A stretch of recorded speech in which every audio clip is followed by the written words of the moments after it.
Okay, are you there? Yeah. Okay, well, hello, this is Jeff Gaudiosi, and you are on MisplacedStraws.com, where music comes to life.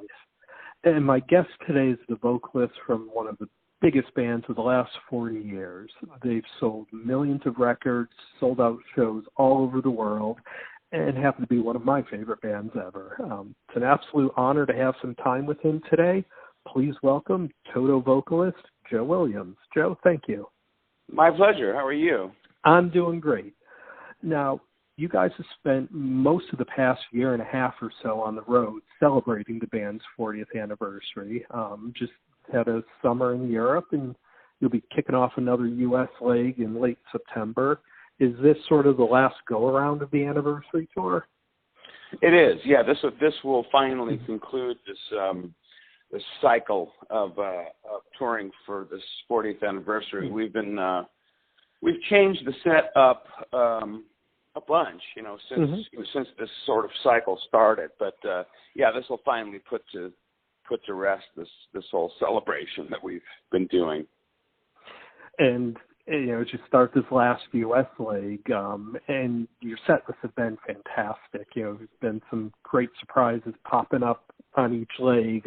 Any surprises in store for this last leg?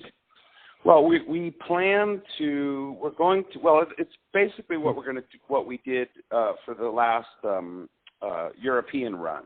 Mm-hmm. But we're going to get together before we start. So usually we throw some sort of monkey wrench into the thing just for fun. And that's always what the fans are looking for. So you guys, always keep people guessing, which is a cool thing. Exactly. And last year, David needed some time off and missed the U.S. run. What's his status for these upcoming dates? He is still he's still out, but he may join us for a couple of shows. But he's still sort of on the mend, as they say. And now, in addition to the core band, who else do you guys have filling out the lineup? Well, Shannon Forrest is still with us on drums. He's now been there for 5 or 6 years. We have Lenny Castro on percussion. Been with you guys since the very beginning. Yeah, well, yeah. Lenny was back before me. I mean, Lenny was on the first record, and goes all the way back. So it's basically the same lineup. But Shem Von Schreck playing bass and doing vocals. Mm-hmm. Warren Ham is playing sax and also singing vocals. Who am I forgetting? And Xavier X Talpin is playing keyboards in Dave's slot. Mm-hmm. Great. Yeah, I think that accounts for everybody. And as you guys have been doing this 40th anniversary, the band's really put out some great material to celebrate it. I think the most interesting for me is the Old is New collection that was on the box set, and a few tracks, sort of like a fan's dream, where we get to hear your voice over some of the classic Toto lineup. What was it like, kind of, with that amalgamation of Toto history on a song like Fearful Heart? How did all that kind of come together? Well, it started with my daughter's boyfriend and I started a project putting David's studio back together again. He had it sort of in shambles. So that's where it started. And Dave gave us a project of taking the track Africa and pulling it apart and taking all of the tracks from the 2-inch tapes that existed and digitizing them all so that everything could exist on a computer. And then he wanted to remix it, I guess, for some purpose. I forget exactly what it was for. I mean, he's constantly doing stuff, with the song Africa. So in this case, he wanted to do some kind of a remix. The fun part was that we pulled all of the tracks off of like maybe 7 2-inch tapes and put it all into the computer. And there were so many tracks that those guys recorded on that song that you literally could have mixed it 10 different ways. It was amazing. So that's how that started. And when we pulled all of those tapes out of the vaults, there were 5 or 6 tracks, well, 4 or 5 maybe, 5 or 6 tracks that were just in pieces, unfinished, no vocals. Some of them no choruses, just unfinished. Very, very unpolished, unfinished. And so, and then there were 2 pieces that were actually more or less finished. One of them was this thing called "Oh Why" of David's, and another one was called what was it? It was a Steve Porcaro piece. So those 2 things were sort of intact, and what we decided, we got together and decided that for the 40th anniversary box set that we were going to do a record and rewrite or finish some of these pieces or rework them so that we would have the tracks with Jeff's drums and Mike's bass and with new lyrics, new choruses, that kind of thing. And then we would write a handful of new songs to round out a 10-song album. So that was how that whole thing came about. Yeah, and like I said, for the Toto fan, it's kind of what you always dreamed of being able to hear your voice over the Porcaro brothers' instrumentation. Is there any more material, I should say, in the Toto vault? Do you guys plan on going back and doing some more re-releasing and stuff like that? Well, there's a few little tidbits. I mean, I think I mined probably some of the better things, so I'd have to dig deep. But there's pieces. Yeah. And 40 years, it's a long time. You've been involved with the band on and off for almost half of that time. How did you first get involved with the band and eventually led to the Fahrenheit record? Well, my involvement with the band started, just through an audition with Jeff. But my relationship with the guys in the band goes back way before there even was a band. So, of the guys who have had the job as the quote unquote lead singer or high singer, whatever you want to call, I knew these guys, before there was a band. So. I think they called me because they knew me and they wanted to sort of give me a shot because I was a friend. And everybody they had up until that point had been kind of, I don't want to say an outsider, but somebody who wasn't really part of the music scene that everybody else had grown up in. Right. So they sort of gave me a shot because they wanted to have somebody that was, sort of like them and grew up in the same area and all of that. So that was sort of how I ended up getting the call, so to speak. So a friend of a friend suggested, just brought up my name to Jeff, and Jeff gave me a call, and that was pretty much how that happened. And then Fahrenheit, which is classic Toto records, followed by the 7th one, which really kept that momentum going, and you guys had some pretty successful tours. And then your first stint with the band ended. What led to that split, and did it always feel like something you'd return back to? Well, at the time, it didn't feel like something I was going to return back to, and a large part of why I left was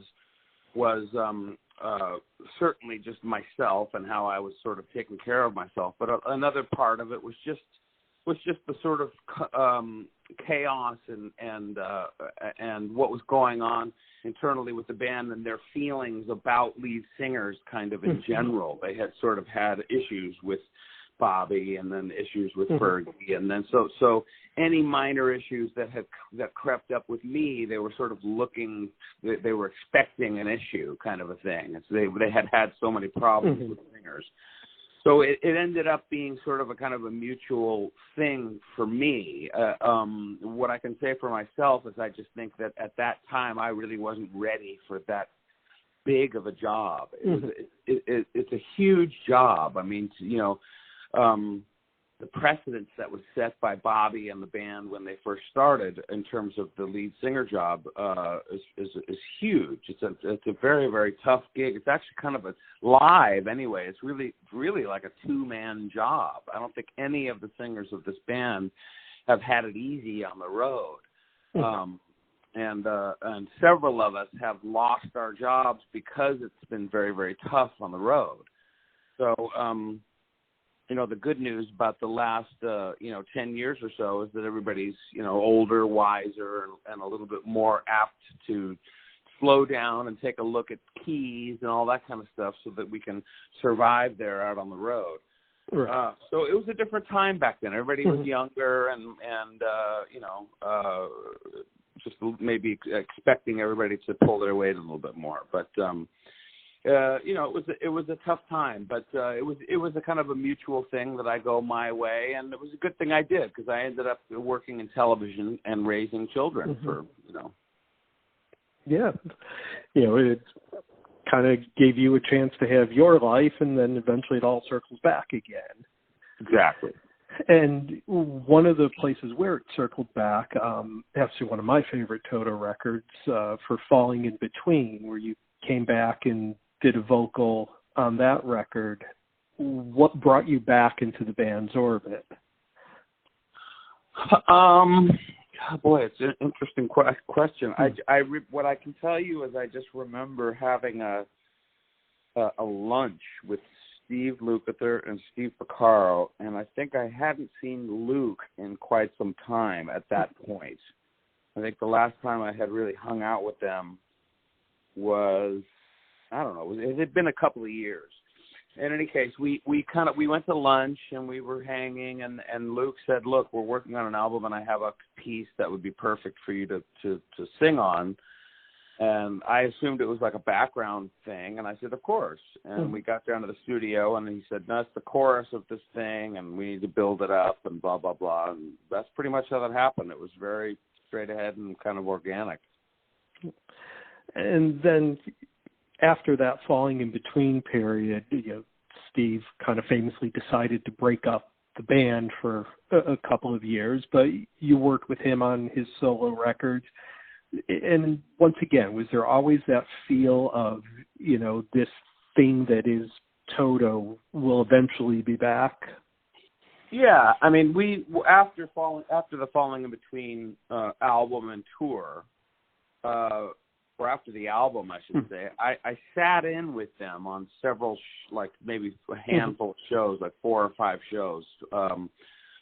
In California during that tour, I did all of their shows in California in 2007. And then I went to Japan and did a handful of shows with them there in 2008, which was like the last run before Luke dissolved the band. Mm-hmm. And during that period, he and I were talking about the idea that if he did bring it back, that I would do it with him. So that was in 2008. And so, so a few years later, we started up again. And, that led to a bunch of tours, and then eventually the 14 record a few years back, which was just a phenomenal record. That was definitely a return to form for all of you. Yeah. And now, even in that break and in your time outside of Toto, you've always kept busy. You've had a solo career. You've done a ton of session work. But one of the things I definitely want to bring up is, with the remake of The Lion King this summer, we should all remember your contribution to the original. As the singing voice of the adult Simba. Were you approached at all for the remake? No, they didn't. They stopped approaching me for Lion King stuff with the first sequel. Mm-hmm. So, and I think the reason for that was Matthew Broderick was the speaking voice of the adult Simba back then, and I think it pissed him off that they even used me in the original because he actually can sing. Right. He was in the producers and stuff. So I think it bugged him that they chose somebody else to actually sing for him. The problem was that he could not sing in the range of the song Hakuna Matata. So that was one of the reasons they brought somebody else in. So, it's cool. I saw the new one and I thought it was great. And I thought Donald Glover, who does the singing and the speaking voice of the character, did an absolutely fantastic job. And he even sang the first line of his part in Hakuna Matata exactly the same way that I did, which was great because I ad-libbed that line back in the day. So it was gratifying to see him sing it. Oh, that's funny. Sort of a nod to the work you did. That's really cool. I didn't pick that up when I saw the new version of the movie. And then also, too, I mean, your dad's legendary composer, John Williams. What was it like growing up just with all of that music around you? Well, I mean, it was as normal for me as I guess whatever your childhood was for you. It was just a sort of a normal thing. It was always going on in our house. I mean, one of the games I used to play with him is he would play some active piece on the piano and get me running around in the house, you know, when he was taking a break. But you know, my mother was a singer, and my grandparents were radio acting personalities and announcers and stuff. So there was always microphones and tape machines and instruments and all that kind of stuff around the house. So I guess it was inevitable that I would be involved in some sort of aspect of the entertainment business in some way. But you know, it was great. It was as normal for me, I guess, as any childhood for any other kid, just because I didn't know any different. And you know, again, with all of that history and you know the composing around you, do you think that that's kind of what drew you to a band like Toto, where those guys are the top echelon musicians? You know, it's not just a 3-chord thing. You know, were you always kind of drawn to that more complex music because of what you grew up with?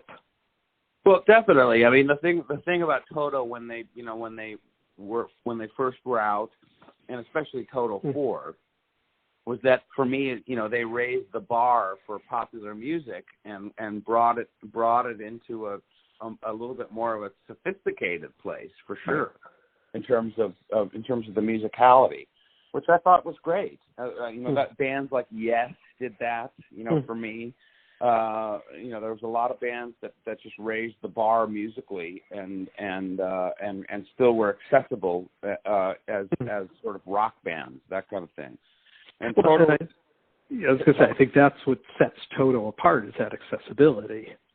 It's that, yeah, and for me, just the fact that you know, you can literally just sort of name any style of music you want, and Paige can sit down and play something, you know what I mean, or write something in that style. So that appealed to me, of course. But listen, they picked me, so I didn't.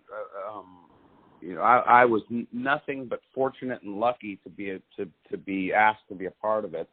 The thing I had going for me the most was that I was sort of a part of their community growing up, and the rest was really just busting my ass because I up till now, really, I don't think I was really very close to their level of musicianship at all. And, you know, again, speaking of their musicianship, the band was inducted into the Musicians Hall of Fame in Nashville, Tennessee in 2009, but famously has been snubbed all these years from the Rock and Roll Hall of Fame. I mean, is that something that any of you have ever given a second thought to, or?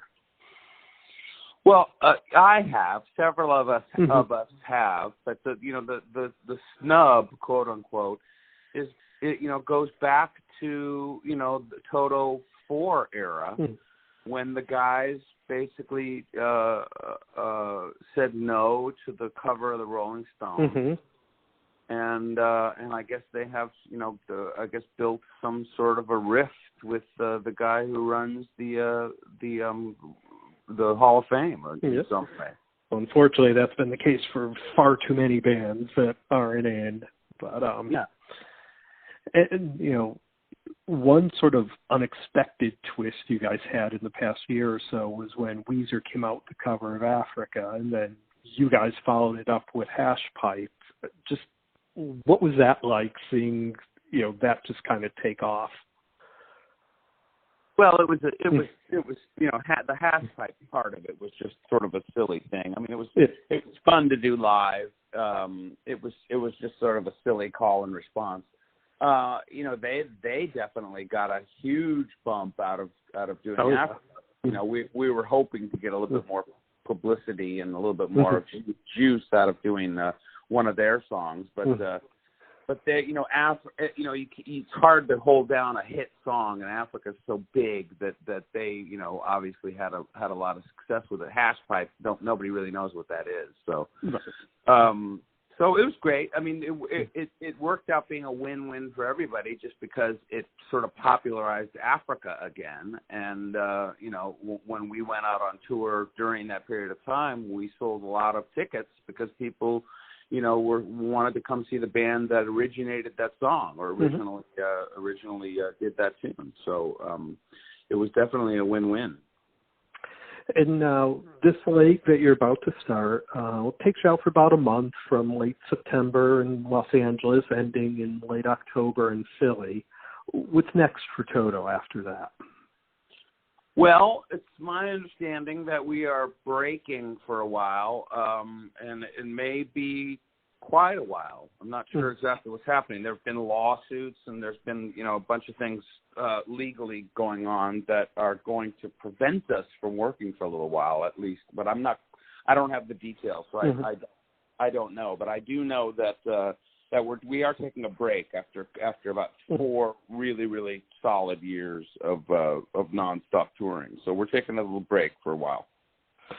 So anyone listening to this, now is the time to get out there and go on the Toto website, find a show close to you, and make sure you catch the guys, because it definitely could be a while after that.